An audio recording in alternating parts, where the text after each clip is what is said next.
The Patriots made the call to cut minicamp a day short ahead of the much-anticipated free agent visit from DeAndre Hopkins. And I'm Meredith Gorman here with George Vlecki in the PNC Bank Sports Corner.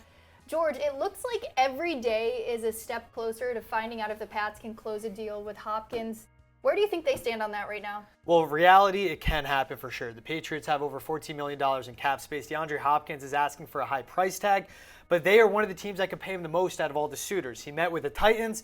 Now he's coming to New England on Wednesday and Thursday, so that's 2 days he set aside.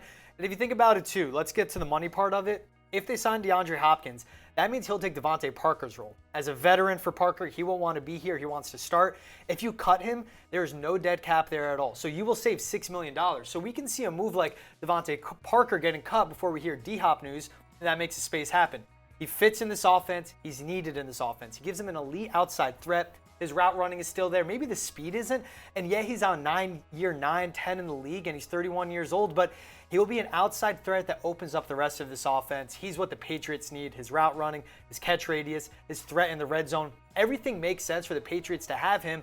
And when you look at them at the base, great defense, good quarterback, good offensive coordinator. We'll get to that later. They have everything they need, include the money to make DeAndre Hopkins work in New England.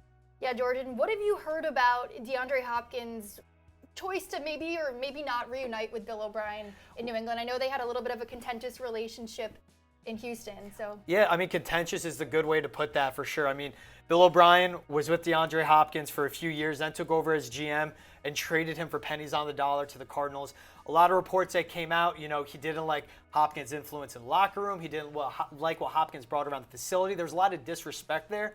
But I saw Diana Rossini of ESPN report that both sides have moved on. I mean, it's been 3 years, will be 4 years, it feels like, from that point. Hopkins, at this point, he wants to get paid. He wants to keep playing. He wants to win because he hasn't done that in Houston. He hasn't done that in Arizona. The Patriots give him the best opportunity. Does Bill O'Brien actually put his ego aside? I doubt it. Does Hopkins put his ego aside? I don't know. But if this is a guy that wants to come out and play, I think he makes it happen. To me, the big part is DeAndre Hopkins does take practice days off. And that's a dark cloud around him. But a lot of veterans do that. Tom Brady and Rob Gronkowski did it with Tampa Bay. To me, that'll be the point of contention because Bill Belichick doesn't believe in that. And I think that's driven other veteran players away from returning to the Pats. They know their bodies. They know they need those days off during the week in order to be able to play week 14, 15, now 17 into the postseason. That's something they have to meet and get around. And for Hopkins, a player of his caliber, if he's taking practice off, I think as a team, it's not the Patriot way, but you go, I don't care. If that guy shows up on Sundays and we win, then cool, let him do it. They're going to need it to keep up in the AFC East for sure.